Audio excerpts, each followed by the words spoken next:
of about $250,000. We are basically doubling that at this point in time. It's not nearly enough for all of the neighborhoods that need to be covered.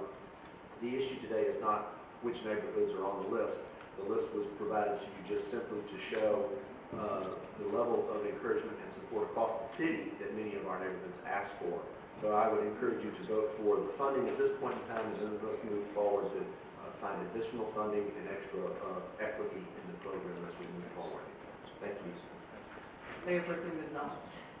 Thank you, Mayor. I hate to say that this may not be germane to this particular item, but I'll give it a shot. I strongly support this. I want to thank Councilmember Lasher. I look forward to voting for it. I definitely believe that allocating some money towards it will go a long way. But one thing that I've learned during my time on council is that I think we also need to expand our vision for this type of program, because I think that initially many times constituents not knowing just come to us and say, we need stop signs, we need a traffic light, and they think that's the only solution, and many times they're simply referred to the neighborhood traffic management program, and it's very frustrating when you tell them, well, there's a line, or it may be years before you see any relief. At the end of the day, their problem still exists, so it may end up being an enforcement issue, a traffic enforcement issue, where we could proactively help with that. Or perhaps it's simply changing some signage, or again, that's why I strongly advocate for complete streets, because I think in many situations it can actually help reduce some speeds and change some traffic patterns in neighborhoods. So it gives us a more creative toolbox when we look at it more in a comprehensive way. I know there's also some state law that's linked to the neighborhood traffic management program, so I know there's some challenges on us locally. So I think we have to look beyond just the funding, but also looking at more creative ways that we could assist neighborhoods proactively while they perhaps get the mobility study or until their project is funded. So I just wanted to make sure we maybe take a look at the program going forward to see additional ways that we could work with them. Wouldn't cost us any money. It's just a matter of coordinating and maybe finding some low-hanging fruit. Thank you. Thank you, Councilmember Gonzalez. You are correct. The reason that the speed hump program morphed into the neighborhood traffic management program is a lot of times folks ask for speed humps, and that's not really what they need. It's also the case that, and I was on council when we started doing speed humps, and you put speed humps down one street and the traffic moves to the next streets over, which is why you need a comprehensive look at what the traffic movement is through a neighborhood before you just go throw speed humps down. And this is why we moved in that direction. Unfortunately, that is there are some things that are less expensive, and as you said, enforcement, maybe they do need a stop sign or something other than a speed hump. But on the other hand, it means that it takes a lot more time, there's public hearings, and it is more expensive. Yes, Mayor, if I could use some of my remaining time.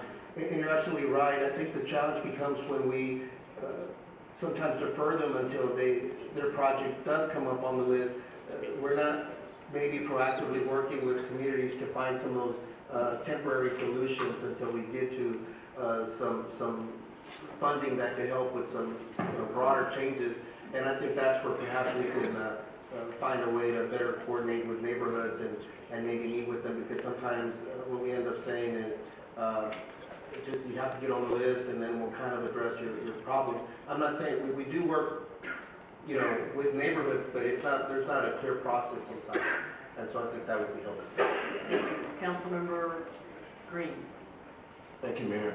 Mayor, again, it's a pervasive issue in District K as well with regard to neighborhoods needing these speed humps.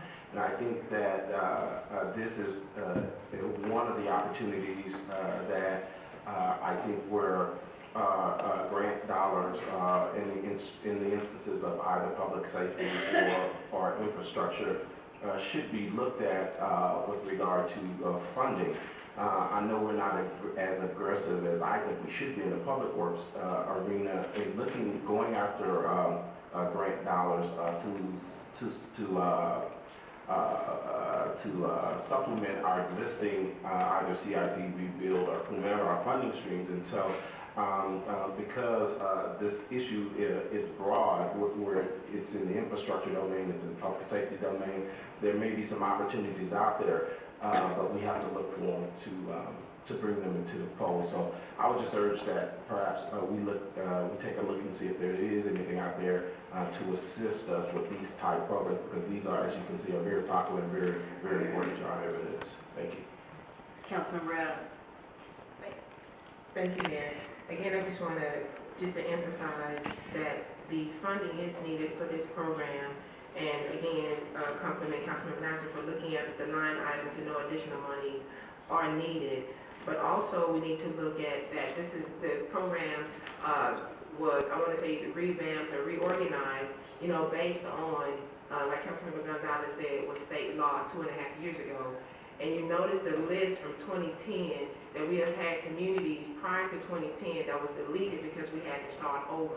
And we had to go through a lengthy process to get the list that's before you. That means they had to go, they had to vet it, they had to go out there, they had to do surveys. So it's just not saying, okay, it's easy as just removing, because there was already money spent on, especially ones that's in 2010.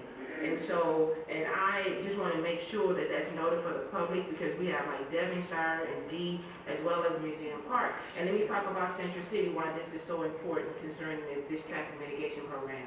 Many of you know that Central City, that's right in the medical center.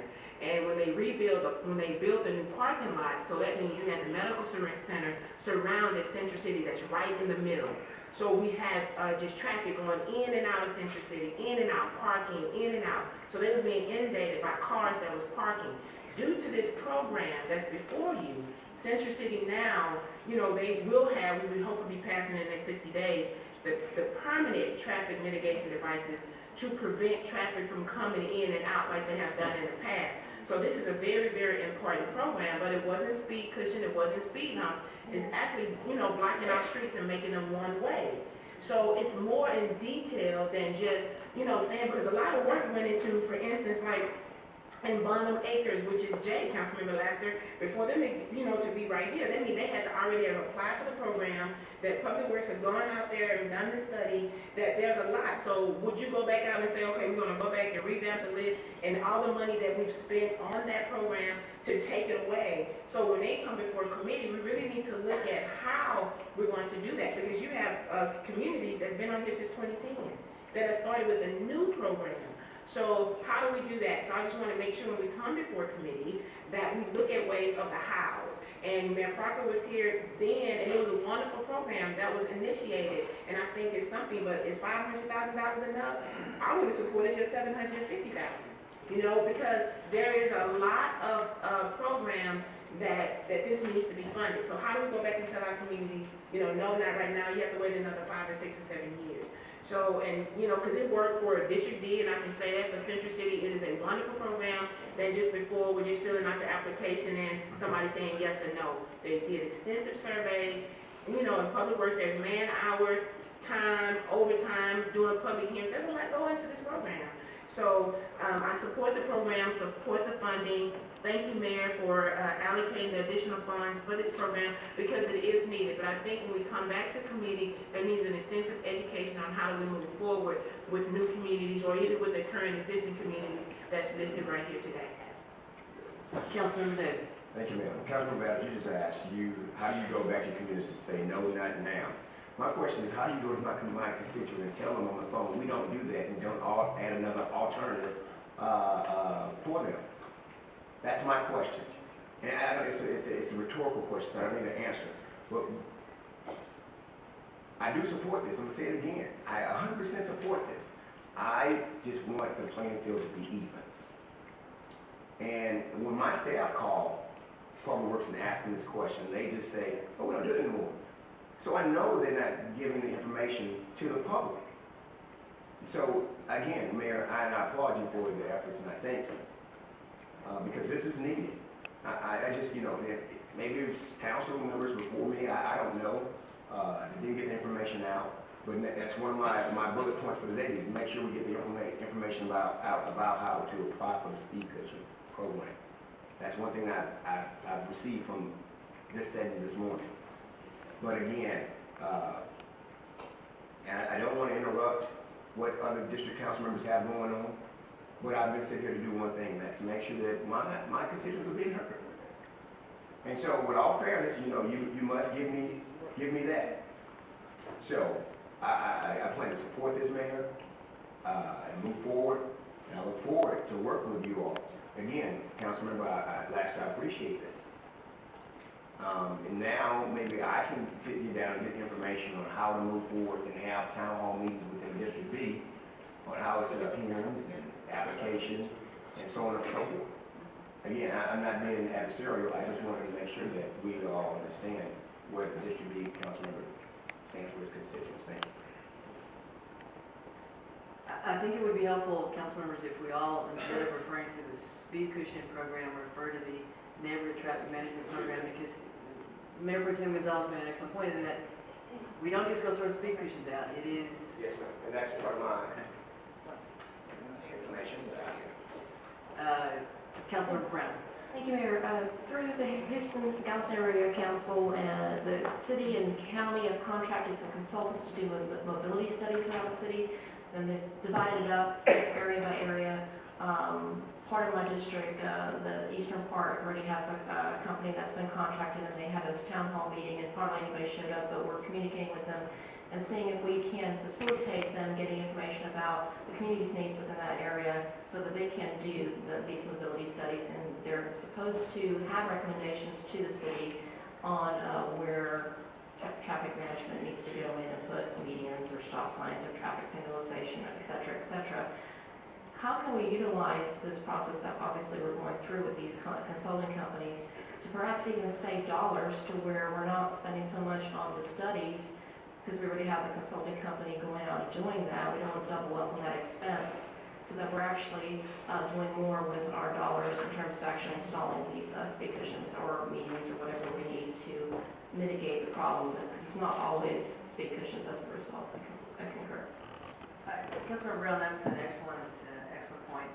I believe, and we will make every effort to make sure that we don't duplicate effort. I believe that the HCAT traffic studies are at a more macro level, the gross movement of traffic, and that what we need for these neighborhood traffic management programs is a more site specific, but we will definitely coordinate the information. Thank you. Thank you for the suggestion.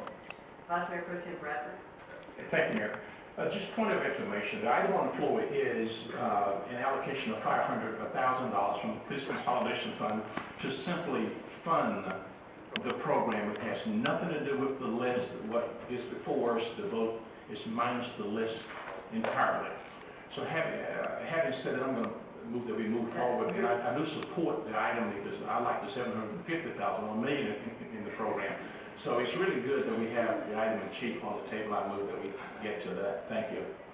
There are no other council members in the queue, and I'm looking forward to seeing a more robust discussion at the committee level on this. Moving to a vote, favoring, opposed, substitute, motion carries.